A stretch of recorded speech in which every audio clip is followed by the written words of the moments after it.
আল্লাহ রাব্বুল আলামিন বলেন, ও বান্দা শোন, দুনিয়ার জিন্দেগিতে দুইটা কাজ যদি তুই আমার সামনে করে আসিস, আমি তোকে শুধু জাহান্নাম দিয়ে আমি তোকে ক্ষান্ত করব না, আমি তোকে এমন জাহান্নাম দেব, সেই জাহান্নামের কিছু ভয়ঙ্কর জায়গা আছে, জাহান্নামের গর্তের মধ্যে আমি তোকে ঢুকায় দেব। জাহান্নামের গর্ত, এখানে খাই নামক গর্ত বলা হয়েছে। খাই নামক গর্ত এত ভয়ঙ্কর গর্ত যে খাই নামক গর্তের নাম শুনলে জাহান্নাম পর্যন্ত ভয় পায়। এত ভয়ঙ্কর জাহান্নামের গর্তের ভয়ঙ্কর তথ্য দিয়েছেন আল্লাহ তাআলা। দুইটা অপরাধ তুই করে আসলামে সেই গর্তের মধ্যে ঢুকায় দেব। এই দুইটা অপরাধ কি কি? আল্লাহ রাব্বুল আলামিন বলেন, খালফুন আদাউস সালাহ। নাম্বার 1 হলো এই দুনিয়ার জিন্দেগিতে যারা নামাজকে নষ্ট করে ফেলবে, নামাজকে বাদ দিয়ে ফেলবে, ওই সমস্ত বান্দাকে আল্লাহ রাব্বুল আলামিন জাহান্নাম শুধু নয় জাহান্নামের গর্তের মধ্যে ঢুকায় ফেলবেন। আমার বন্ধুগণ, জেলখানায় অনেকেই যে গিয়েছেন, অনেকেই যান নাই। জেলখানার মধ্যে আরেকটা জেলখানা আছে, সেটা হলো সেল। জেলের মধ্যে কি আছে? সেল আছে। এই সেলের ভিতরে দাগি দাগি আসামি, যারা মার্ডার কেসের আসামি, ফাঁসির আসামি, এদেরকে সেই সেলের মধ্যে রাখা হয়। আমার বন্ধুগণ, ওই সমস্ত বান্দাগুলো যারা দুনিয়াতে নামাজকে নষ্ট করেছে, নামাজের মতো ইবাদতকে যারা গুরুত্ব দেয় নাই, আল্লাহ বলছেন বান্দা, ওই সমস্ত বান্দাকে আমি আল্লাহ শুধু জাহান্নাম দেব না, 7টা জাহান্নামের ভিতরে ভয়ঙ্কর গর্ত, যেটা গাই নামক গর্তের মধ্যে আমি তাকে ঢুকাবো। জোরে বলি নাউযুবিল্লাহ। এখান থেকে একটা বিষয় স্পষ্ট হলো, আল্লাহর কাছে বান্দার জীবনের সবচেয়ে বড় ভুলটা কি, বড় অপরাধটা কি বলেন? আসতে বলে, সবচেয়ে বড় অপরাধ কি? নামাজ ছেড়ে দেওয়া, নামাজকে বাদ দিয়ে দেওয়া। নামাজ যদি কোনো বান্দা বাদ দিয়ে ফেলে, আল্লাহ প্রচন্ড ক্ষেপে যান, প্রচন্ড রেগে যান। আমার বন্ধুগণ, আজান হয়ে যায় মসজিদগুলোতে, কিন্তু মসজিদের যে প্রকৃত আবাদ, এই দৃশ্য দেখতে গেলে আজান যখন হয়ে যাবে, সেই সময় গাড়ির চাকা কি ঘোরা দরকার নাকি? আউযু বিল্লাহি মিনাশ শাইতানির রাজীম।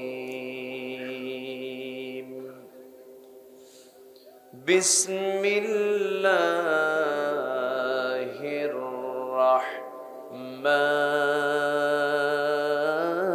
রাহমানির রাহিম।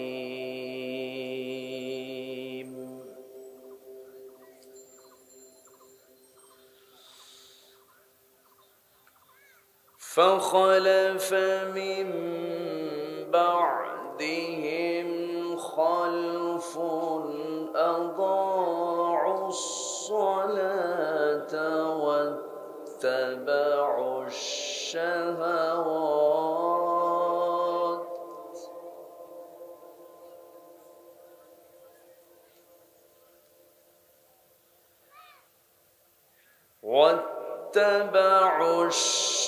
الشهوات فسوف يلقون غيا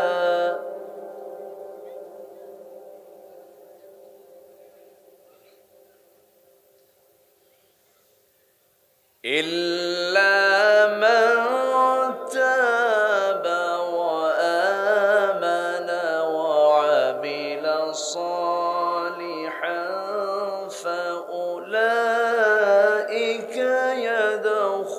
يدخلون الجنة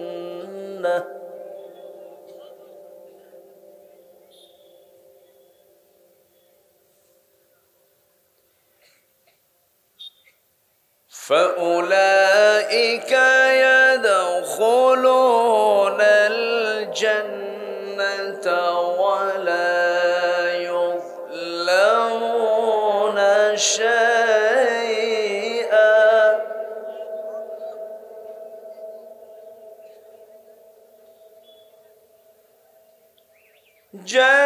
جنات عدن التي وعد الرحمن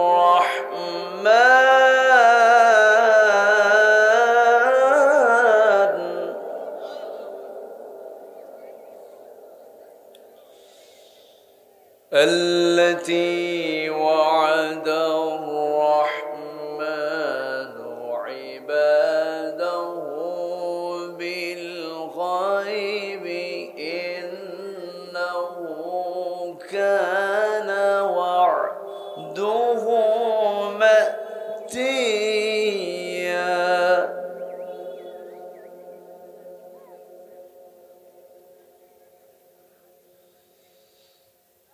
الله أكبر. بسم الله الرحمن الرحيم.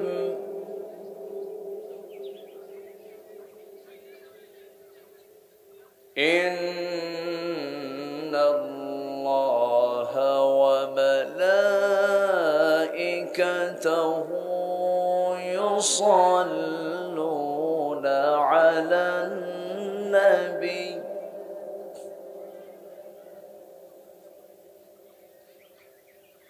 يا أيها الذين آمنوا صلوا عليه وسلموا تسليما. اللهم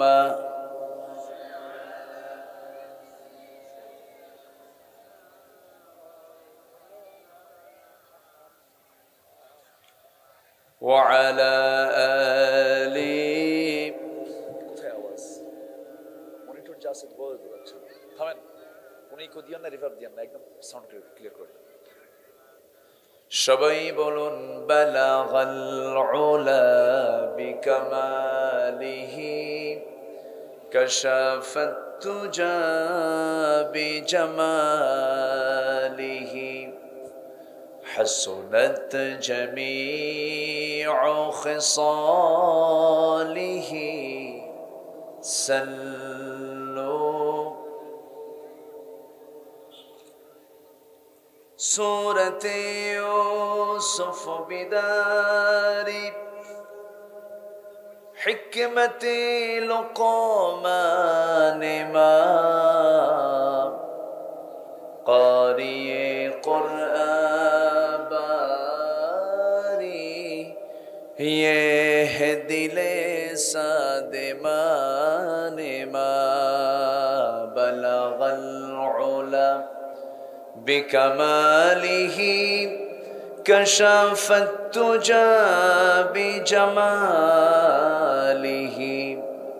حسنت جميع خصاله سلوا.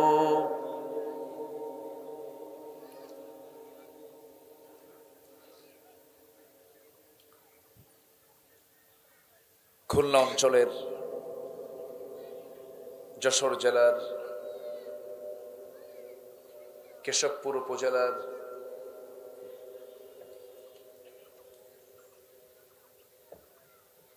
বাঁশবাড়িয়া মেহেরুন্নিসা শিশু সদন এতিমখানা হাফিজিয়া মাদ্রাসা মাহফিল ইন্তেজামিয়া কমিটি কর্তৃক আয়োজিত পঞ্চম বার্ষিকী তাফসীরুল কোরআন মাহফিল 2024 28 ফেব্রুয়ারি দিনের বেলা অনুষ্ঠিত। আজকের এই মহৎ আয়োজনের সম্মানিত সুযোগ্য সভাপতি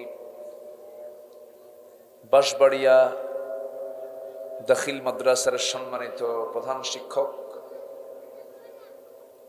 মাওলানা AKM সেকেন্দার আলী, আজকের মাহফিলের বরেণ্য অতিথি হযরত উলামায়ে কেরাম, ফদলায়ে ইজাম, সুশীল সমাজ, জাতির শ্রেষ্ঠ সন্তান শিক্ষক মণ্ডলী, জাতির বিবেক সাংবাদিক বৃন্দ, সামনে উপস্থিত দূরে কাছের বিভিন্ন স্থান থেকে ছুটে আসা কালেমার ঝান্ডাবাহী, তাওহীদের পতাকাবাহী, দ্বীন ইসলামের নরসারদুল বীর মুজাহিদ প্রাণ প্রিয় সম্মানিত দ্বীনি ভাইরা, আড়ালে বসে আছেন শ্রদ্ধেয়া সম্মানিতা মা বোনেরা, আলোচনার সূচনায় আনুষ্ঠানিকতার মধ্য দিয়ে আমার পক্ষ থেকে আবারও দিল খোলা সালাম, আসসালামু আলাইকুম ওয়া রাহমাতুল্লাহি ওয়া বারাকাতুহু। সবাই কেমন আছেন? আমাকে প্রশ্ন করলেন, আল্লাহ তাআলা আমাকে তো আপনার মতোই রেখেছেন, বলি আলহামদুলিল্লাহ। আবারও বলছি আলহামদুলিল্লাহ। যিনি আসার সুযোগ দিয়েছেন সেই মহান রবের শানে আমরা শুকরিয়া জ্ঞাপন করছি, কারণ অসংখ্য মানুষ বিভিন্ন কাজে ব্যস্ত, আর আল্লাহ আমাদেরকে কোরআনের কাজে ব্যস্ত রেখেছেন, বলি আলহামদুলিল্লাহ। সবাই বলছি আল্লাহুম্মা ইন্নী আসআলুকা আল হুদা ওয়াত তুকা ওয়াল আফাফা ওয়াল গিনা। সবাই বলি আল্লাহুম্মা লাকা আসলামতু ওয়া বিকা আমানতু ওয়া আলাইকা তাওয়াক্কালতু ওয়া ইলাইকা আনাবতু ওয়া বিকা খাসামতু। আমরা আল্লাহ তাআলার শুকর আদায় করে নিলাম। সম্মানিত হাজিরিন, আমার আগের মেহমান লম্বা সময় কোরআন এবং হাদিস থেকে তিনি কথা বলেছেন। আমি শেষ ক্লাসে এসে কিছু কথা আমি বলতে চাচ্ছি। ওয়ামা তাওফীকি ইল্লা বিল্লাহ আলাইহি তাওয়াক্কালতু ওয়া ইলাইহি উনীব। সেই মহান রবের প্রতি পূর্ণ ভরসা রেখে আসুন আমরা আলোচনার দিকে চলে যাই। আমরা যে সময় এখানে হাজির হয়েছি, খুব কাছাকাছি সময় আমাদের সামনে একটা বরকতময় একটা মাস হাজির হচ্ছে। বলেন তো মাসটার নাম কি? বলুন তো। রমাদান কারীম সবার দোরগোড়ায় হাজির। রমাদান শব্দটা রামদুন থেকে উৎপত্তি, যার অর্থ হলো জ্বালিয়ে দেওয়া, ভস্য করে দেওয়া, পুড়িয়ে দেওয়া, রমদুন আরবিতে। এখন প্রশ্ন আসতে পারে, তাহলে এই মাসের নাম আবার এরকম হলো কেন? যেটা বরকতের মাস, যেটা রহমতের মাস, তো সেই মাসের নামের অর্থ যদি হয় জ্বালিয়ে দেওয়া, ভস্য করে দেওয়া, পুড়িয়ে সারখার করে দেওয়া, এর মানে কি? এর মানে হলো রমজান মাস এমন একটি মাস যে মাসে একজন বান্দা তার জীবন থেকে গুনাহ মাফ করে নিতে পারে আল্লাহর কাছ থেকে। জোরে বলি সুবহানাল্লাহ। অর্থাৎ গুনার খাতা থেকে তার গুনাহটা জ্বালিয়ে দিয়ে, ভস্য করে দিয়ে গুনাহমুক্ত খাতা সে বানাতে পারে, তৈরি করতে পারে। কোন মাসে? রমজান মাসে। কি বসে বসে না ইবাদত করে? সিদ্ধান্ত নিয়ে সে এমন সুন্দর করে নিজের আমল নামাকে সে সাজিয়ে নিতে পারবে। এমন চান্স 12 মাসে 1 মাস দিয়েছেন টোটাল। তিনি কে? আল্লাহ তাআলা। কারণ আমার নবী যে আমিন বললেন একটা কথা শুনে ফেরেশতা জিবরিলের, তিনি বললেন ধ্বংস হোক তার যে ব্যক্তি মাহে রমজানের মতো এমন একটি মাস পাওয়ার পরেও নিজের জীবনের গুনাহ মাফ করে নিতে পারল না, তার ধ্বংস হয়ে যাক। রাসূল সঙ্গে সঙ্গে বলে ফেললেন কি? আমিন। মানে কি? এই মাস এমন একটা মাস সামনে আসতেছে যে মাসে বান্দা চাইলেই সে তার নিজের জীবনকে সুন্দর করে ঢেলে সাজানোর সিদ্ধান্ত নিয়ে আল্লাহর কাছ থেকে সে এই গুনাহগুলো মাফ করে নিতে পারে। জোরে বলি সুবহানাল্লাহ, জোরে বলি সুবহানাল্লাহ। এমন একটি মুহূর্তে আমরা এখানে একত্রিত হয়েছি। আমার নবীজি দেখেন রমজানের প্রিপারেশন নিতে গিয়ে সেই রজব যখন আসতো, সেই রজবের শুরুতেই তিনি দোয়া শুরু করে দিতেন, আল্লাহুম্মা বারিক লানা। বলেন সবাই, পারেন না আপনারা? বলেন আমার সঙ্গে, আল্লাহুম্মা বারিক লানা ফি রজব ওয়া শাবান ওয়াবাল্লিগনা রমাদান। এই দোয়াটা রাসূল পড়তেন, আল্লাহ রজব শাবানের বরকত দাও, রমজান পর্যন্ত আমার হায়াতকে বাড়ায়া দাও। এটা বিশাল পাওয়া, এটা বিশাল পাওনা কিন্তু আমাদের। কারণ আগের যুগের মানুষগুলো বাঁচত 1000 বছর। আমাদের সবার পিতা, আমার আপনার পিতা সাইয়্যিদানা আদম আলাইহিস সালাতু ওয়াস সালাম, তিনি বেঁচে ছিলেন কত বছর বলেন তো? বলেন, মূলত বয়স তার কি? বলেন বলেন, কত বছর বলেন? তাহলে কত হতে পারে? 100? কত বছর? 1000 বছর। তাহলে 1000 বছর যদি তার হায়াত হয়, আমাদের হায়াত কিরকম? আমার নবীর হায়াত কত বছর? 63 বছর, 9 ঘন্টা, কয়েক মিনিট, কয়েক সেকেন্ড হবে। তাহলে 63 বছর আমার নবীর হায়াত, আর প্রথম নবীর হায়াত হলো কত বছর? 1000 বছর। সাহাবে কেরামদের মধ্যে এমন একটা কিউরিওসিটি, প্রশ্ন আসতেই পারে যে আগের যুগের মানুষ এত বাঁচত, তাদের জিকির আজগার বেশি হবে, তাদের রুকু সেজদা বেশি হবে, তাদের নামাজ কালাম বেশি হবে, তাদের চোখের পানি বেশি বের হবে, কিন্তু আমাদের হায়াত খুবই কম। এর মধ্যে 60-70 বছরের মধ্যে আবার ঘুম আছে, অসুস্থতা আছে, বার্ধক্য আছে, শিশুকাল আছে, কত সময় চলে যাচ্ছে মাত্র সামান্য একটা জীবনে। এই আমল তো আমরা ওদের চাইতে আমরা পিছিয়ে যাচ্ছি। আগের যুগে যারা বেঁচে ছিল, এমন জাতীয় কথা যখন নবীর কানে চলে আসলো, আল্লাহ তাআলা এই উম্মতের জন্য কিছু রাত দিয়েছেন, কিছু দিন দিয়েছেন, কিছু মাস দিয়েছেন, যা 1000 মাসের চাইতে উত্তম, 1000 রাতের চাইতে উত্তম। কেউ তো সুবহানাল্লাহ বললেন না। জোরে বলি সুবহানাল্লাহ। আল্লাহ রাব্বুল আলামিন রমজান মাসের দামটা কেন বাড়ায়া দিলেন? রমজান মাসকে এত মহিমান্বিত করলেন কেন? মহান রাব্বুল আলামিন একটা কারণে এই মাসের দামটা বাড়িয়েছেন, মূলত কোরআন যার ব্যাখ্যা দিচ্ছে, শাহরু রমাদানাল্লাযী উনজিলা ফীহিল কুরআন হুদাল লিন্নাসি ওয়া বায়িনাতিন মিনাল হুদা ওয়াল ফুরকান। জোরে বলুন আল্লাহু আকবার। রমজান মাস, যে মাসে কোরআনকে নাজিল করা হয়েছে, কোরআন নাজিলের কারণে যদি এই মাসের দামটা এত বেশি হয়ে যায়, আমার বন্ধুগণ, আমরা ওযু বানাই কেন? কিসের জন্য আমরা ওযু করি? নামাজের জন্য ওযু করি। ওযুর দামটা বেড়েছে নামাজের কারণে।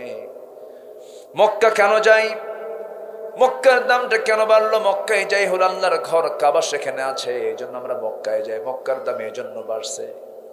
মদিনায় কেন যাই? মদিনায় আমার নবীজির কবর আছে, কবর থাকার জন্য মদিনার দামটা বাড়ছে। মদিনার দাম যেমন নবীর কবরের জন্য বেড়ে গেল, মক্কার দাম যেমন কাবা শরীফ থাকার কারণে বেড়ে গেল, ওযুর দাম যেমন নামাজের কারণে বেড়ে গেল, রমজান মাসের দাম বেড়েছে কি নাজিলের কারণে? কি নাজিলের কারণে? কোরআন। এই কোরআন আজকে আমরা শুনতে এসেছি। আমি সবার কাছে একটা আহ্বান জানাবো। শুরুতেই আমি খুবই আনন্দিত যে মাহফিল আপনারা কানায় কানায় ভরে গেছেন, বলি আলহামদুলিল্লাহ। আরো কিছু ভাই তারা বাহিরে নড়াচড়া করছেন, ঘোরাফেরা করছেন। আমার মনে হয় এই দোকানপাটগুলো এই একদম কাছাকাছি হয়ে গেছে, এই দোকানপাট। কারণ মেলা অর্থাৎ বাজার আর মাহফিল এক হতে পারে বলেন তো? বাজারে কথা বলে একজন না 1000 জন, আর মাহফিলে কথা বলে কয়জন? একজন। দুটো এক জায়গায় হয় না। একটু আমি বিশৃঙ্খলা লক্ষ্য করছি, যারা ভলেন্টিয়ার যারা আছেন একটু খেয়াল করার চেষ্টা করবেন। যখন কোনো আলোচনা শুরু হয়ে যায় কোরআনের, সেই সময় ওই আলোচনা বিঘ্নিত হয় এমন কোন আচরণ কোন বান্দা যদি করে ইচ্ছাকৃত, সওয়াবের কাজ না গুনার কাজ? গুনার কাজ। এটা কিন্তু ইবাদত। কোরআন শুনতে এসেছি আমরা, এটা কিন্তু ইবাদত করতে এসেছি, বলি আলহামদুলিল্লাহ। একটু মেহেরবানি করে যারা দাঁড়িয়ে আছেন, আমার আওয়াজ যারা শুনছেন, আমার মোস্ট রিকোয়েস্ট হলো একটু মেহরবানি করে সামিয়ানার নিচে বসে পড়লে আপনি বেশি সওয়াব পাবেন। আমার রাসূল যখন আলোচনা করতেন সাহাবে কেরাম জড়সড় হয়ে বসতেন, গায়ে গায়ে লেগে বসতেন। একটা মাহফিলের কিন্তু একটা সৌন্দর্য আছে, আছে না নাই বলেন তো? আচ্ছা, একটু মেহরবানি করে বসুন সবাই। তো আমি শুরুতেই সবার কাছে আহ্বান জানাবো, কোরআন নাজিলের জন্য যদি একটা মাসের এত দাম বেড়ে যায়, সেই কোরআন নাজিল হলো যাদেরকে কেন্দ্র করে মানুষ, সেই মানুষ যদি এই কোরআনকে মানে তার দাম কি কমে যাবে না আরো বেড়ে যাবে? কমে যাবে না বেড়ে যাবে? বেড়ে যাবে। সবার কাছে আমার এক নম্বর উদাত্ত আহ্বান হলো, এই কোরআনকে জানার দরকার কি শুধু আলেমদের না সবার? কোরআন কি শুধু আলেমদের জন্য নাজিল হয়েছে? শুধু মাদ্রাসায় পড়ানোর জন্য নাজিল হয়েছে? কোরআন সবার জন্য। যেরকম খাবার ছাড়া একটা মানুষ বাঁচে না, ঠিক তেমনি কোরআনের জ্ঞান ছাড়া একটা মানুষের ঈমান কখনো বাঁচানো যায় না। ঈমান বাঁচাতে হলে কিসের জ্ঞান দরকার? আসতে বলবেন না, কিসের জ্ঞান দরকার? কোরআনের জ্ঞান দরকার। সম্মানিত ভাইয়েরা, জানেন এই কোরআন একদিন আমার পক্ষে দাঁড়িয়ে কথা বলবে, সুবহানাল্লাহ বলবেন না? আবার এই কোরআন একদিন আমার বিপক্ষে দাঁড়িয়ে সাক্ষী দেবে, কার সামনে? আল্লাহর সামনে। বড় ভয়ঙ্কর কিন্তু দুটো জিনিস, একটা কোরআন, আল কোরআনু ওয়াস-সিয়ামু ইউশাফিআনি লিল আবদি, বান্দার জন্য কোরআন এবং সিয়াম রোজা, এই দুটো জিনিস আল্লাহর সামনে সুপারিশ করবে। যেরকম সুবহানাল্লাহ। তাহলে কোরআন ইউশাফিআনি লিল আবদি, সুপারিশ করুক আমাদের জন্য, সবাই চাই না? আমরা আসতে সবাইকে চাই। আমার নবীজি সহিহ হাদিসের বর্ণনা, হাসরের ময়দানে তিনি তিনবার হাসরের ময়দানে তিনি পরিভ্রমণ করবেন, ঢুকবেন, মোট 4 বার আসবেন। তিনবারে তিনি তার পছন্দ মতো তার কিছু জান্নাতি উম্মতকে নিয়ে একসঙ্গে জান্নাতে চলে যাবেন। আমরা কি সেই কাতারে যেতে চাই না? ইনশাআল্লাহ সবাইকে সেই কাতারে যেতে চাই না? চাই।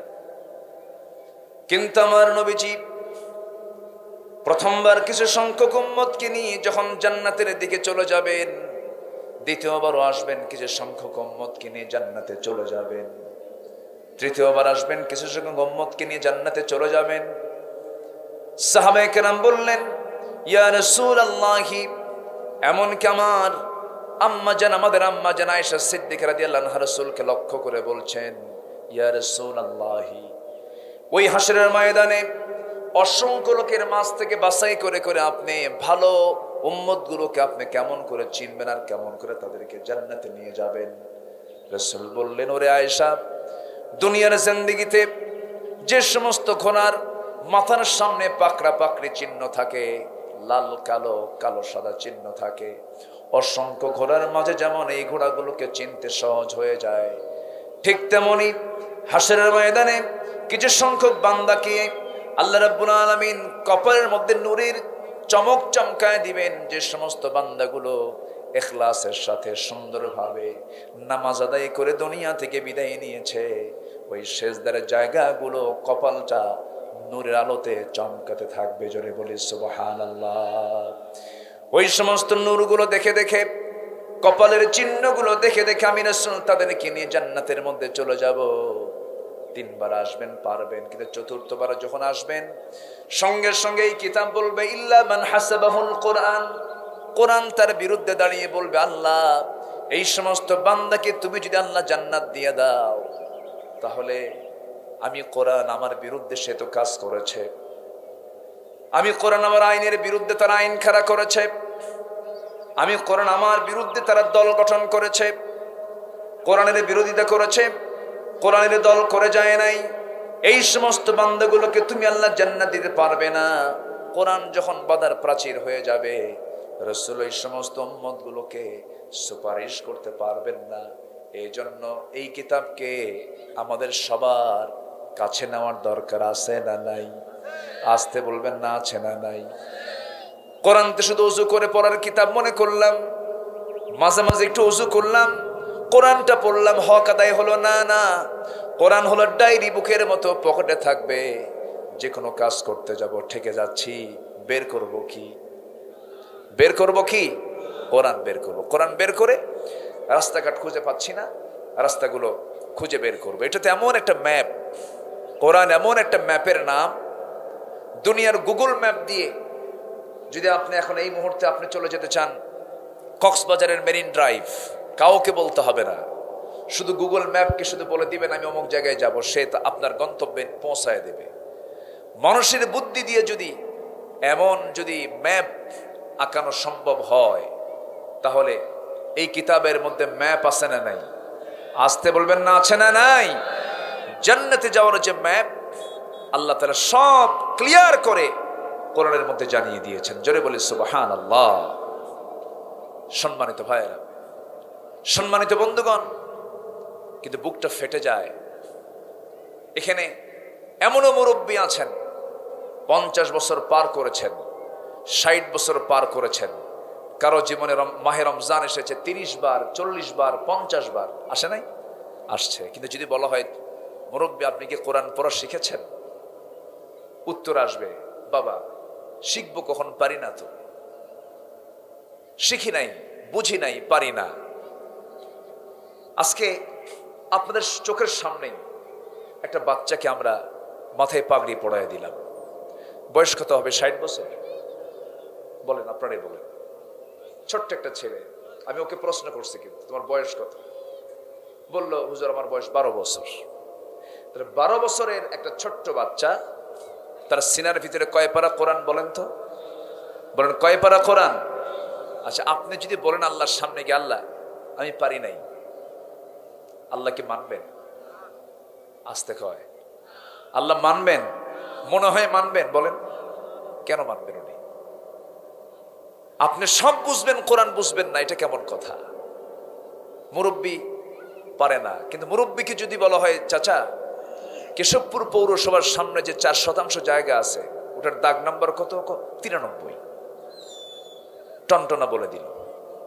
তাহলে আপনি দাগ নাম্বার পারলেন, আপনি খতিয়ান নাম্বার মুখস্থ করতে পারলেন, আপনি সপ্তাহে 2 দিন যশোর কোর্টে গিয়ে উকিলকে বুদ্ধি দিয়ে আসেন যে এটা তো বোঝেন না আপনি, এই জমির দাগ এইটা, এটা এটা নিয়ে মুখ করেন এর সামনে। মুরব্বী উকিলকে জ্ঞান দিতে পারেন, উকিল গ্রামের মাতব্বরি করতে পারেন, সব কিছু বোঝেন, কোরআন বোঝেন না। আল্লাহ বোঝে না? আসতে কয় আল্লাহ কি বোঝেন না? আল্লাহ বোঝেন। যার ব্রেইন একদম দুর্বল, হয়তো বলতেছে হুজুর আমার মাথায় ঢোকে না, আল্লাহ তাআলা কোরআনটা এমন একটা কিতাব আকারে নাজিল করেছেন, এমন কোন ব্রেন নাই যে ব্রেনে কোরআন ঢুকবে না। জোরে বলি সুবহানাল্লাহ। কোরআন সবার জন্য সহজ করে দিয়েছেন। তিনি কে? আসতে বলবেন না, তিনি কে? আমি সবার কাছে উদাত্ত আহ্বান জানাতে চাই।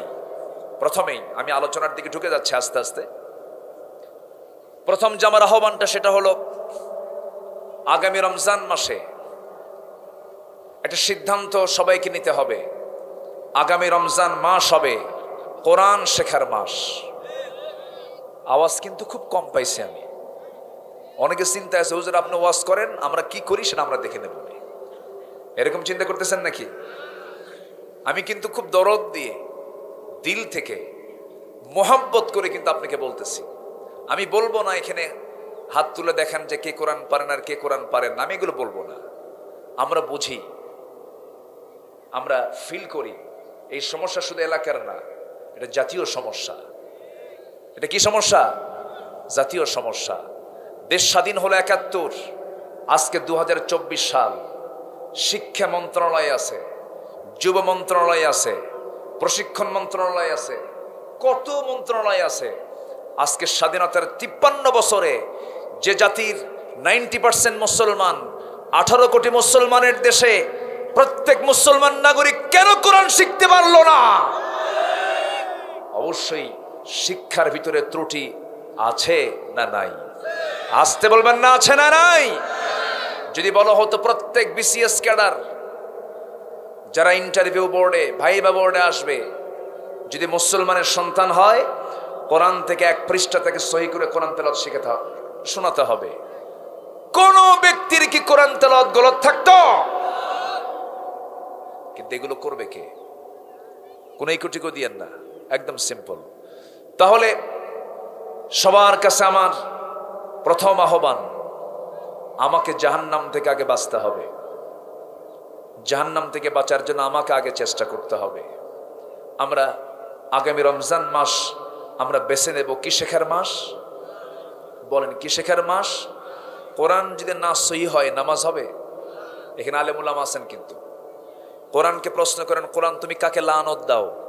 কোরআন বলতেছে রুব্বা কারিইন লিল কুরআনি ওয়াল কুরআনু ইয়ালআনুহু, আমি কোরআন তাকে লানত দেই যে আমাকে সহি করে পড়ে না। আমার কথা কি বুঝতেছেন? তাহলে এই কিতাব যদি লানত দেয়, আপনার কপাল কি বলেন তো? বিপদ না নিরাপদ? নিরাপদ না বিপদ? শুধু বিপদ না মহাবিপদ? মহাবিপদ। আবার হাফেজ সাহেবদেরকে বলি, এই যে হাফেজ সাহেবদেরকেও আল্লাহ তাআলা ছাড়বেন না, যারা কোরআন পড়ে ভুলে গেছে, যারা কোরআন পড়ে ভুলে গেছে, অবহেলা করে, এই সমস্ত বান্দাগুলো কিয়ামতের দিন অঙ্গহানি হয়ে উঠবে। যেরকম নাউজুবিল্লাহ, কি হানি হয়ে উঠবে?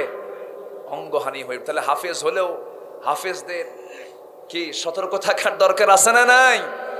আছে। এটাকে বহন করে ধরে রাখতে হবে।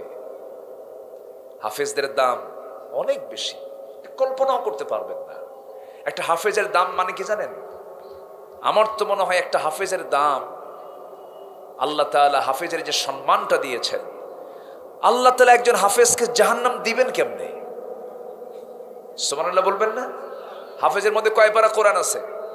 30 পারা কোরআনকে আল্লাহ তাআলা কেমনে ঢুকাবেন জাহান্নামের মধ্যে? চিন্তা করেন। খুব দাম হাফেজদের। আমার কলেজে আজকে ভরে গেছে 3টা বাচ্চার, আজকে আমরা দাস্তারবন্দে দিলাম। আল্লাহ তুমি তাদের আমৃত্যু সিনার ভিতরে কোরআনটাকে মেমোরাইজ রাখার তৌফিক তুমি আল্লাহ দিয়ে দাও। একটু চেপে আসতে বলবো? হ্যাঁ, অনেকে বসতে পারছেন না। তো আমার ভাইরা আমার দিকে যদি একটু আগে আসতেন, তাহলে অন্য কিছু ভাই বসার সুযোগটা পেতেন। একটু আমার দিকে চেপে চেপে আসেন, একটু চেপে চেপে আসেন। কথা না বলে আমরা একটু আল্লাহর নামটা নেই, জিকির করি সুবহানাল্লাহ আলহামদুলিল্লাহ লা ইলাহা ইল্লাল্লাহ সুবহানাল্লাহ আলহামদুলিল্লাহ।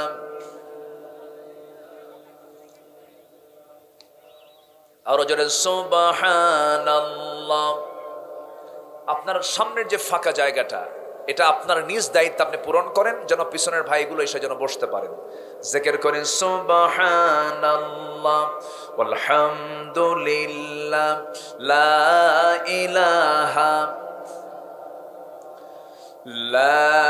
ইলাহা ইল্লাল্লাহ মুহাম্মাদুর রাসূলুল্লাহ লা ইলাহা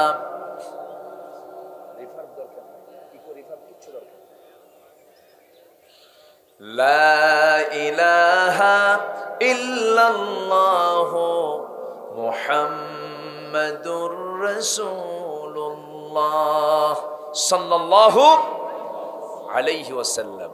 এলাকার নাম কি? বাঁশবাড়ি। কই? সব তো রড সিমেন্ট দিয়ে বাড়ি করা। বাঁশের বাড়ি তো আর নাই। যাই হোক, জি আমি চেষ্টা করব। রাখেন, আমি দেখেছি। সম্মানিত ভাইয়েরা, তাহলে আগামী রমজান হবে কি শেখার রমজান বলেন তো? আচ্ছা, শিখতে রাজি আছেন কারা কারা? এই মাস কোরআন শেখার মাস হিসেবে কারা কারা নিয়েছেন একটু হাত তুলে দেখান। যিনি হাত তুলবেন না আমি ভাববো উনি অন্য ধর্মের মানুষ নাকি। বলেন হি আল্লাহ, আমাদেরকে তোমার কালাম, তোমার কোরআন রমজান মাসে সুন্দরভাবে সহি করে শেখার তৌফিক তুমি আল্লাহ দিয়া দাও। জোরে বলি আমিন, আরো জোরে আমিন। আগে বোঝা দরকার না শেখা দরকার? বোঝা তো পরে, আগে কেরাআত, তেলাওয়াত, দিরাসাত, তাদাব্বুর এগুলো পরের বিষয়। কোরআনই পড়তে পারি না তাহলে কেমন কি হলো? আমরা রমজান মাস কি শেখার মাস ঘোষণা করলাম বলেন তো? বাঁশবাড়িয়ার এই মাঠে আমরা ঘোষণা দিলাম যে আগামী রমজান মাসকে আমরা কাজে লাগাবো কি শেখার মধ্য দিয়ে? কোরআন শেখার মধ্য দিয়ে। আল্লাহ কবুল করুন, জোরে বলি আল্লাহুম্মা আমিন। যার মধ্যে কোরআন আছে শয়তান তাকে ওয়াসওয়াসা দিতে পারে না। সুবহানাল্লাহ বলেন। আজকের দিনে কেউ কেউ রোজা রেখেছেন? বলেন, কেউ রোজা রাখছেন? হয়তো না। আচ্ছা, আমার রাসূল একদিন সাহাবা কেরাম কিনে বসে আছেন, বললেন আজকে রোজা আছো কে? সাইয়েদনা আবু বকর হাত তুললেন। আজকে দান করছো কে? সাইয়েদনা আবু বকর হাত তুললেন। আজকে একজন অসুস্থ ব্যক্তিকে দেখতে গেছো কে? সাইয়েদনা আবু বকর হাত তুললেন। আজকে জানাজা পড়াইছো কে? সাইয়েদনা আবু বকর হাত তুললেন। রাসূল বললেন আমার আবু বকর এই জন্যই সবার আগে। জোরে বলেন সুবহানাল্লাহ। কিছু কাজ আছে আমাদের রেগুলার করতে হবে, যেরকম দান, যেরকম অসুস্থের পাশে যাওয়া, মাঝে মাঝে রোজা রাখা, মানুষ মারা গেলে কিসে উপস্থিত হওয়া? জানাজায় উপস্থিত হওয়া। এই সমস্ত কাজগুলোর সঙ্গে আমরা সম্পর্ক রাখলে অন্তত আমরা খারাপ হব না। আমরা কি হব না? খারাপ হব না। আল্লাহ আমল করার তৌফিক দান করুক, জোরে বলি আল্লাহুম্মা আমিন।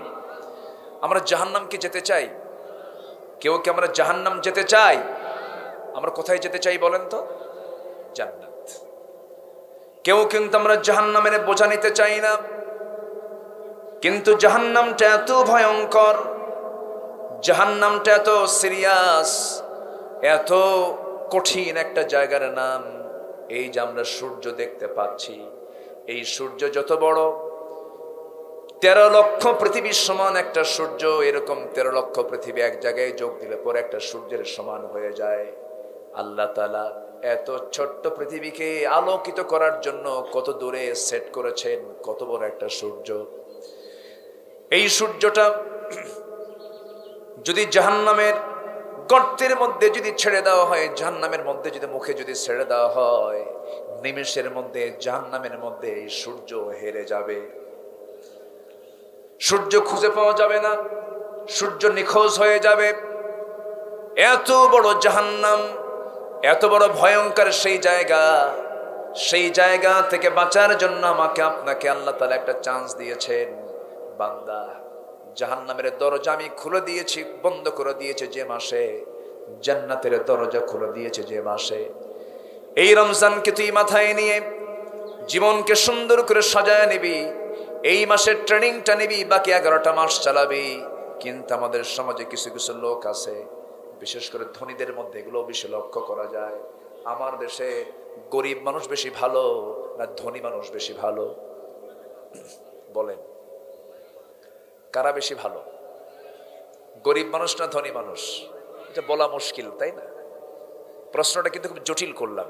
আচ্ছা, আমার দেশের ধনীরা, যারা আমার দেশের ধনী যারা, তারা কি মানে চোর বেশি না ভালো বেশি? ভালো করে বলবেন আপনারা। আমার দেশের যারা ধনী তারা চোর বেশি না ভালো বেশি? তাহলে ধনী হয়েছে কি কইরা? আমি কিন্তু বলতেছি না, আপনারাই কিন্তু বলতেছেন। এখন দেখেন এখানে আলেম ওলামা আছেন, জান্নাতের সংবাদ পেয়েছেন কয়জন সাহাবী দুনিয়াতে বলেন তো? 10 জন। কয়জন বলেন তো? এর মধ্যে 4 জন খলিফা আছেন, 4 জন খলিফা সহ আরো 6 জন। এই যে আশারে মুবাশশারার যে 10 জন, আব্দুর রহমান ইবনে আউফ একজন, তালহা একজন, এরকম করে এই যে 10 জন সাহাবী যে জান্নাতের সংবাদটা পেলেন, এর ম্যাক্সিমাম সাহাবী ছিলেন মিলিয়নার, বিলিয়নার। আব্দুর রহমান ইবনে আউফ ছিলেন 7,000 কোটি টাকার মালিক। উনি যখন মারা যান তখন তার সন্তানরা কুড়াল দিয়ে সোনা কাটছে, কুড়াল দিয়ে সোনা ভাগ করছে। কুড়াল দিয়া, কি দিয়া? কুড়াল দিয়া। এত টাকার মালিক তারা ছিলেন। তাহলে ধনী হলে কি জান্নাতের পথে কোনো বাধা আছে? কিন্তু আমার দেশে ধনীর তালিকায় ভালো মানুষ বেশি না খারাপ মানুষ বেশি? খারাপ মানুষগুলো বেশি। এই জন্য টাকা পয়সা হওয়া দরকার, চোরের হাতে থাকা দরকার না ভালো মানুষের হাতে থাকা দরকার। কিন্তু আজকে আমাদের দেশের সমস্ত সম্পদগুলো বেশিরভাগ কাদের হাতে? হ্যাঁ, অসৎ মানুষের হাতে। উনি একটু সাহিত্যের ভাষা প্রয়োগ করেছেন, উনি একটু বলেন অসৎ মানুষের হাতে। সম্মানিত ভাইয়েরা, তাহলে অর্থের প্রয়োজন আছে না নাই? আসতে বলবেন না, আছে না নাই? আমার নবীজিকে সাহায্য করেছেন প্রথমে খাদিজা কি দিয়া? অর্থ দিয়ে, সম্পদ দিয়ে। সম্পদের প্রয়োজন আছে, কিন্তু এর মানে এই নয় হারাম কামাই করে আনতে হবে না, হালাল উপার্জন করতে হবে। আল্লাহ তাআলা কোথাও বলেন নাই তুমি ধনী হইও না, ধনী তোমাকে হতে হবে, কিন্তু ধনীর চাইতে গরিবের ফ্যাসিলিটি আল্লাহ তাআলা বেশি দিয়েছেন। গরিবের হিসাব কম হবে, গরিব দুনিয়াতে প্রভাব বিস্তার করতে না পারলেও কিন্তু কিয়ামতের দিন গরিবের প্রভাব হবে সেই দিন বেশি, তাদের দাপট থাকবে সেদিন বেশি। কারণ টাকা না থাকা মানে যাকাতের কোনো ফাংশন নাই, টাকা না থাকা মানে হজের কোনো ডিপার্টমেন্ট নাই। কিন্তু যখন কোনো ব্যক্তির টাকা হয়ে যাবে, আল্লাহ তাকে যখন সম্পদশালী করবেন, তার দায়িত্ব বেড়ে গেছে, বোঝা বেড়ে গেছে। কিন্তু একটা বিষয় মাথায় রাখবেন, যদি কোনো বান্দা সম্পদটাকে কোন জায়গা থেকে কামাই করে কোন জায়গায় খরচ করেছে এটা যদি ঠিক রাখতে পারে, আল্লাহ রাব্বুল আলামিন এই সম্পদের মাধ্যমে তাকে জান্নাত দিয়ে দিবে। জোরে বলি সুবহানাল্লাহ। একটা রং কনসেপ্ট আমার দেশে চালু আছে, সেটা হলো ইসলাম মানে গরিব থাকা। আছে না এরকম একটা চিন্তা? ইসলাম মানে কোনো মতো দিনগুলো পার করা না। আজকে যদি এদেশের অর্থ, এদেশের শিল্প, এদেশের বাণিজ্য, এদেশের বিজনেস, এগুলো যদি আজকে সৎ মানুষের হাতে থাকতো, অন্তত দেশের টাকা বিদেশে পাচার করতে পারতো না। ঠিক কিনা? এদেশের সম্পদ কি এদেশের কৃষকরা নষ্ট করেছে? বলেন, কৃষকরা কি শিক্ষিত? অশিক্ষিত। অশিক্ষিত কৃষক দেশকে আগায় দিল। অশিক্ষিত প্রবাসী, এই যশোরে আমি মালয়েশিয়া যাই, প্রায় বহু মালয়েশিয়ায় এই যশোরের মানুষগুলো আছে, প্রবাস জীবনে থাকে, তারা মিডল ইস্টে আছে, সব জায়গায় আছে। এই লোকগুলো গিয়ে কি পরিশ্রমগুলো করে 100 তলা বিল্ডিং এর উপরে ঝুলে ঝুলে কাজ করে সেই রেমিটেন্স গুলো দেশে পাঠায়। প্রবাসী কি দেশকে পিছায় দিচ্ছে না আগায় দিচ্ছে? আগায় দিল। তাহলে কৃষক আগায় দিল, প্রবাসী আগায় দিল। গার্মেন্টসের শ্রমিক, এই শ্রমিকগুলো সীমিত বেতনে চাকরি করে, সীমিত টাকা কামাই করে, সেই সীমিত টাকার বিনিময়ে বিশাল শ্রম দিচ্ছে। গার্মেন্টস শিল্পকে বিশ্ব বাণিজ্যের দরবারে তার উপস্থাপন করতে পেরেছে। এরা অশিক্ষিত। তাহলে শ্রমিক দেশকে আগায় দিল, প্রবাসী দেশকে আগায় দিল, কৃষক দেশকে আগায় দিল, দেশকে পিছায় দিল কারা? এক প্রকার শিক্ষিত নামের, এই জাতির সবচাইতে বড় দুশ্মন শিক্ষিত নামের কলম চোরেরা, যারা সমাজে কোরআন চায় না, ইসলাম চায় না, কোরআনের আইন যারা চায় না, ওই সমস্ত চোরের বিরুদ্ধে আমাদের সংগ্রাম করার দরকার আছে না নাই? রাজি আছেন কারা কারা? হাত উঁচু করে দেখান।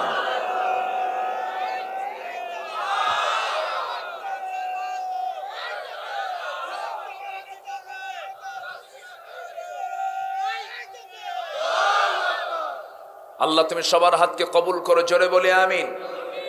আরো জোরে আমিন। বুকটা ফেটে যায়। আমার দেশে কি ছিল না বলেন? সবই ছিল। এদেশের যে ম্যান পাওয়ার, কানাডা টের পায়। কানাডা এত বিশাল ভূখণ্ড, মানুষ নাই। এদেশের মানব সম্পদ যে কত বড় সম্পদ, অথচ আমাদের এই 53 বছরও আমরা আশার আলো ভালো করে দেখতে পাচ্ছি না। মামলার পরিমাণ কম না বেশি? এদেশে এখন মানুষ বেশি না আসামি বেশি? আমি কিন্তু কই নাই, আপনারাই বলতেছেন। তাহলে এটা তো শান্তি নয়। শান্তি যদি আমরা পেতে চাই, প্রত্যেকটা বান্দার ভিতরে থাকতে হবে কার ভয়? আসতে বলবেন না, কার ভয়? জাতি বানাতে হবে জাতিকে গড়তে হবে, নাগরিক বানাতে হবে কি প্রশাসনকে ভয় করার জন্য না আল্লাহকে ভয় করার জন্য? আল্লাহকে ভয় করলে প্রশাসন লাগে না। সুবহানাল্লাহ বলেন। আল্লাহকে ভয় করলে কি আর প্রশাসন লাগে? লাগে না। আমরা ভয় করব কাকে? আল্লাহকে। আল্লাহকে যদি ভয় করতে পারি, আল্লাহ আমাকে জাহান্নাম থেকে হেফাজত করবেন, জাহান্নাম থেকে আমাকে নাজাত দিয়ে জান্নাত দিয়ে দিবেন। আল্লাহ বলছেন, বান্দা এমন কিছু পাপ তুই করবি না যে পাপগুলো করলে আমার রাগ বেড়ে যাবে। আমার আল্লাহর বুঝি রাগ নাই? বান্দার রাগ থাকলে আল্লাহর রাগ নাই না? বান্দা কার? আজ থেকে বান্দা কার? তো সেই বান্দার রবের রাগ নাই? রাগ নাই?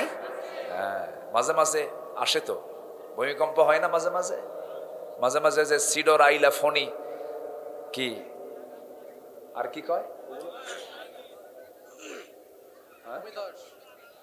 আমফান, আমফান, নার্গিস, এগুলো আসে মাঝে মাঝে। আল্লাহ দেন একটু, কিন্তু একদিন হয়ে যাবে একদম মহাপ্রলয়। আল কারিয়াতু মাল কারিয়া, একদিন হয়ে যাবে। আল্লাহর কিন্তু রাগ কম না। আল্লাহ কাহার, আল্লাহ জব্বার। সবচেয়ে বেশি কঠোর হচ্ছেন আমার আল্লাহ তাআলা। এই আয়াতগুলো যখন আমি পড়ি, কোরআনে কারীমকে একটু রেগুলার পড়ার চেষ্টা করবেন, তেলাওয়াত করবেন। এই আয়াতগুলো যখন পড়ি খুব ভয় লাগে, মনে হয় জান্নাত আমাদের কপালে নাই। খুব ভয় লাগে। এই আয়াতটা যে কত ভয়ঙ্কর। আল্লাহ রাব্বুল আলামিন বলেন, فخلف من بعدهم خلف أضاعوا الصلاة واتبعوا الشهوات فسوف يلقون غيا। সূরা মারইয়াম আয়াত নম্বর 59। আল্লাহ রাব্বুল আলামিন বলেন, ও বান্দা শোন, দুনিয়ার জিন্দেগিতে দুইটা কাজ যদি তুই আমার সামনে করে আসিস, আমি তোকে শুধু জাহান্নাম দিয়ে আমি তোকে ক্ষান্ত করব না। আমি তোকে এমন জাহান্নাম দেব, সেই জাহান্নামের কিছু ভয়ঙ্কর জায়গা আছে, জাহান্নামের গর্তের মধ্যে আমি তোকে ঢুকায় দেব। জাহান্নামের গর্ত, এখানে খাই নামক গর্ত বলা হয়েছে। খাই নামক গর্ত এত ভয়ঙ্কর গর্ত যে খাই নামক গর্তের নাম শুনলে জাহান্নাম পর্যন্ত ভয় পায়। এত ভয়ঙ্কর জাহান্নামের গর্তের ভয়ঙ্কর তথ্য দিয়েছেন আল্লাহ তাআলা। দুইটা অপরাধ তুই করে আসলাম, সেই গর্তের মধ্যে ঢুকায় দেব। এই দুইটা অপরাধ কি কি? আল্লাহ রাব্বুল আলামিন বলেন, খালফুন আদাউস সালাহ। নাম্বার 1 হলো এই দুনিয়ার জিন্দেগিতে যারা নামাজকে নষ্ট করে ফেলবে, নামাজকে বাদ দিয়ে ফেলবে, ওই সমস্ত বান্দাকে আল্লাহ রাব্বুল আলামিন জাহান্নাম শুধু নয়, জাহান্নামের গর্তের মধ্যে ঢুকায় ফেলবেন। আমার বন্ধুগণ, জেলখানায় অনেকেই যে গিয়েছেন, অনেকেই যান নাই। জেলখানার মধ্যে আরেকটা জেলখানা আছে, সেটা হলো সেল। জেলের মধ্যে কি আছে? সেল আছে। এই সেলের ভিতরে দাগি দাগি আসামি, যারা মার্ডার কেসের আসামি, ফাঁসির আসামি, এদেরকে সেই সেলের মধ্যে রাখা হয়।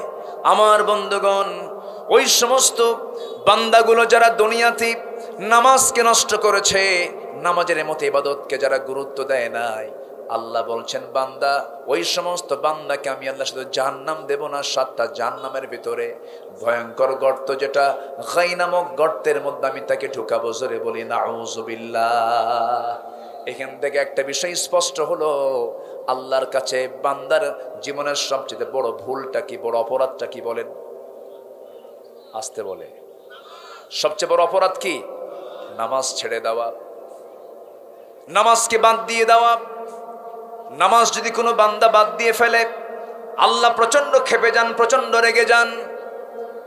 আমার বন্ধুগণ, আজান হয়ে যায় মসজিদগুলোতে, কিন্তু মসজিদের যে প্রকৃত আবাদ, এই দৃশ্য দেখতে গেলে আজান যখন হয়ে যাবে, সেই সময় গাড়ির চাকা কি ঘোরা দরকার নাকি? গাড়ির চাকা ঘুরবে না, বাণিজ্য চলবে না, দোকানদারি চলবে না। আজকে আমার দেশে কত বাজার সমিতি আছে, হাজার হাজার বাজার সমিতি, লাখ লাখ বাজার সমিতি। সমস্ত সমিতি থেকে যদি বলে দিত, আজান যখন হয়ে যাবে সমস্ত কাজ বাদ দিয়া আজান হওয়ার সঙ্গে সঙ্গে শাটারগুলো বন্ধ হবে, মসজিদে নামাজ আদায় করতে হবে মুসলমানদেরকে। আমার বন্ধুগণ, এমন করে প্রত্যেকে যদি উদ্যোগ নিত, আজকে আমার দেশটা নামাজি দিয়ে ভরপুর হয়ে যেত। ঠিক কি না? আমার বন্ধুগণ, নামাজ গুরুত্বপূর্ণ একটা বিষয়।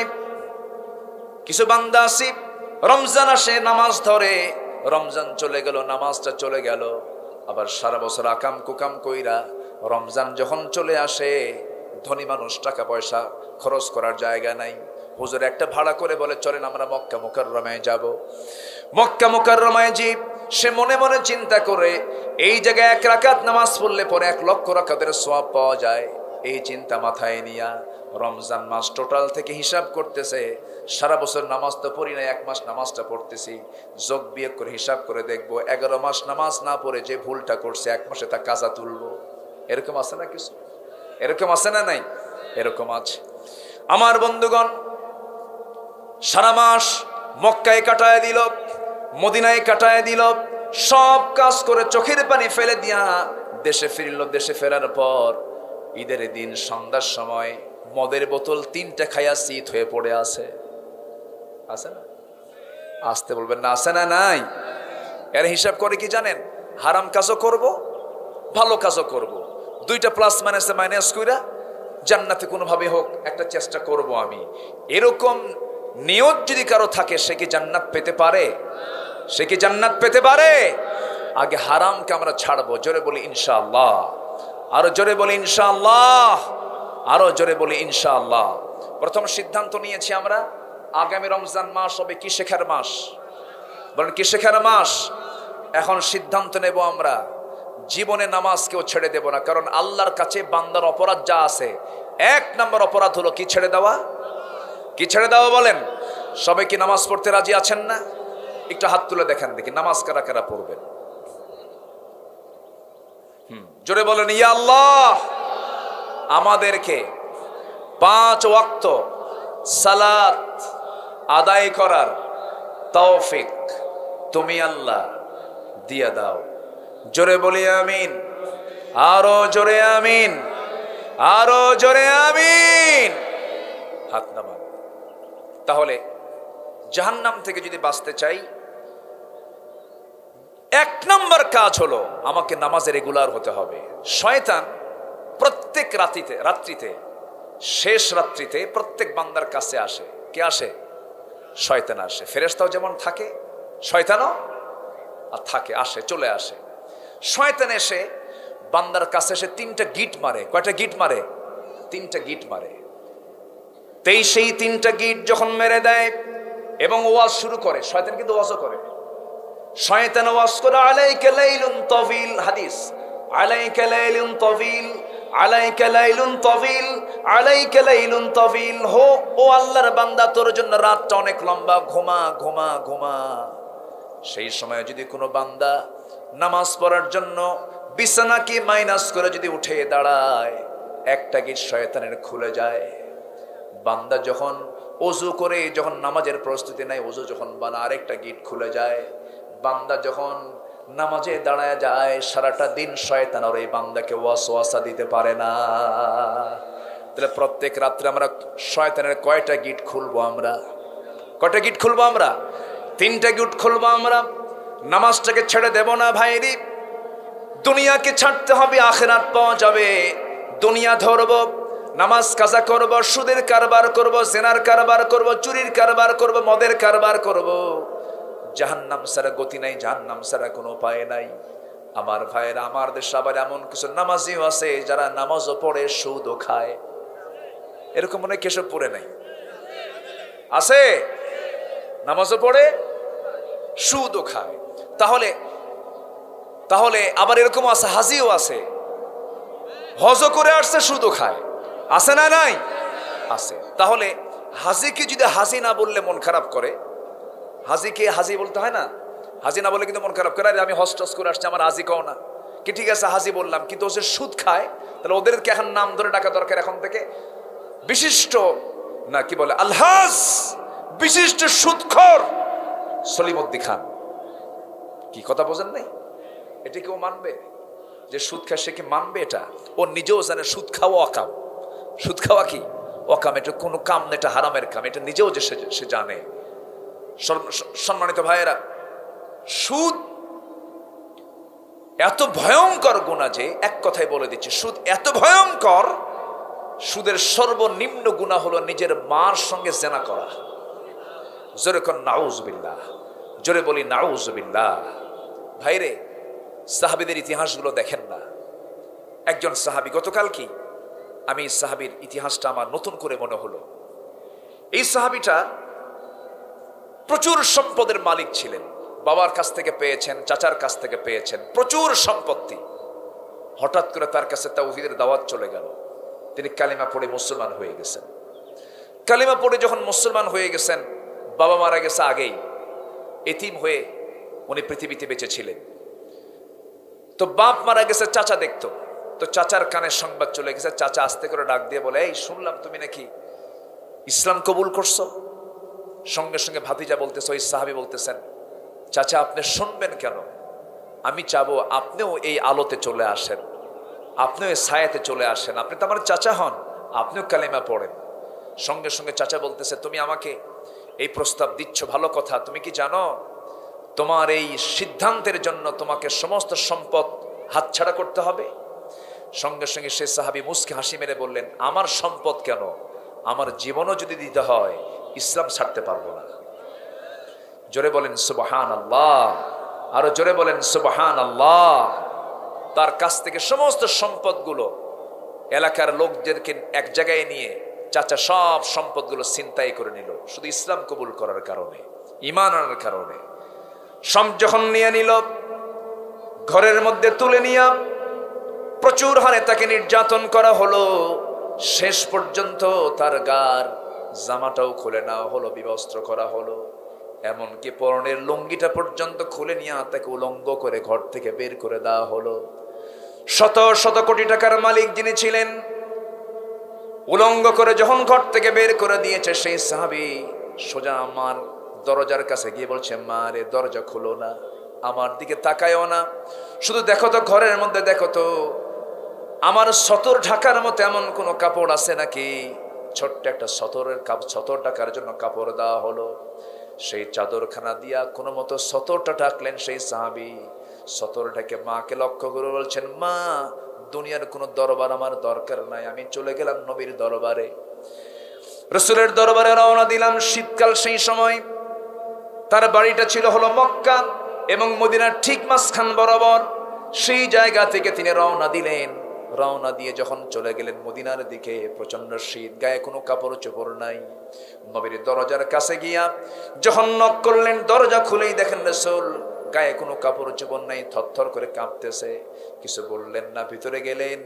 নবীজির ব্যবহৃত বরকতি দুটা জুব্বা হাতের মধ্যে নিয়ে এসে শুরুতেই বলছেন, ও আল্লাহর গোলাম, গায়ে তোমার কাপড় নাই, জুব্বাটা পরে নাও। জুব্বা পরাইয়া দিলেন। এরপরে বলছেন, ও যুবক, তোমার পরিচয় কি, তোমার বাড়ি কোথায়? তিনি বলছেন, হুজুর আমি হলাম আব্দুল্লাহ, ইসলাম কবুল করেছি। ইসলাম কবুল করার কারণে আমার বাবা দুনিয়া থেকে আগেই বিদায় হয়ে গেছেন। আমার চাচা এবং আমার আত্মীয় স্বজন সবাই মিলে আমাকে মেরে রক্তাক্ত করে দিয়া আমার শরীর থেকে কাপড় চোপড় পর্যন্ত খুলে নিয়েছে, কিচ্ছু নাই।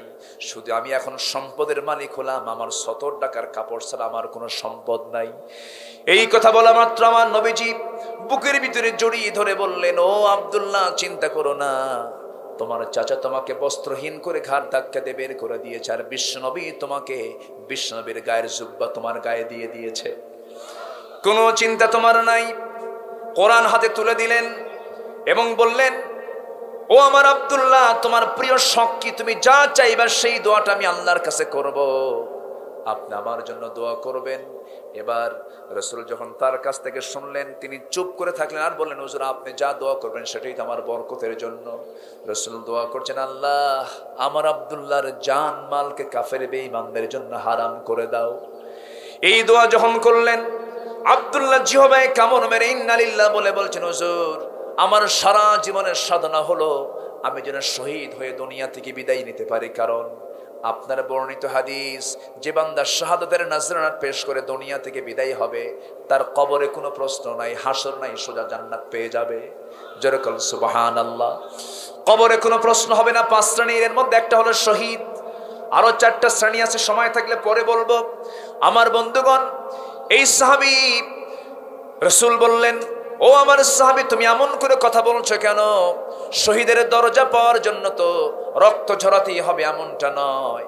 ওয়া ইম্মা তাআলা ফিরাশিহি, ও আব্দুল্লাহ, তোমার মরণ যদি বিছানাও হয়ে থাকে, আল্লাহ তোমাকে শহীদের দরজা দিয়ে দিবেন। কোরআন হাতে নিয়ে আহলে সুফফার সদস্যদের মধ্যে ঢুকে গেলেন। আমার নবীর সাহাবীদের সঙ্গে তিনি যোগ দিলেন।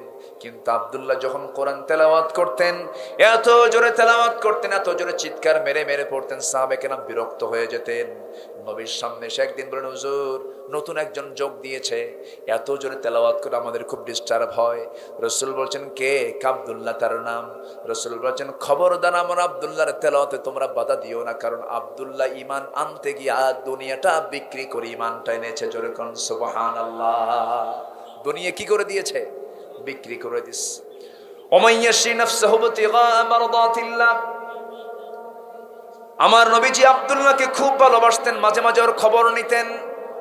কোন এক জিহাদের ময়দানে মদিনা থেকে বের হলেন, যুদ্ধ শেষ হয়ে গেছে, রাসূল যুদ্ধ শেষ করে ফিরে আসতেছেন। হঠাৎ করে আমার নবীর কানে সংবাদ গেল, হুজুর, আব্দুল্লাহ প্রচন্ড অসুস্থ। রাসূল বলেন, শোনো, আমার আব্দুল্লাহর সেবা করো, তোমরা শুশ্রূষা করো, আমার খুব প্রিয় সাহাবী সে। 3 দিন পর সংবাদ চলে এলো, ইয়া রাসূলুল্লাহি, আমার প্রিয় সাহাবী আব্দুল্লাহ দুনিয়াতে বেঁচে নেই, সে দুনিয়া থেকে বিদায় নিয়ে গেছে। আমার রাসূল কাঁদতে লাগলেন, সঙ্গে সঙ্গে বললেন, ও আমার সাহাবীরা, আমার আব্দুল্লাহ খুব আমার প্রিয় সাহাবী, ওই আব্দুল্লাহর জানাজার ব্যবস্থা করো, গোসলটা করায় দাও।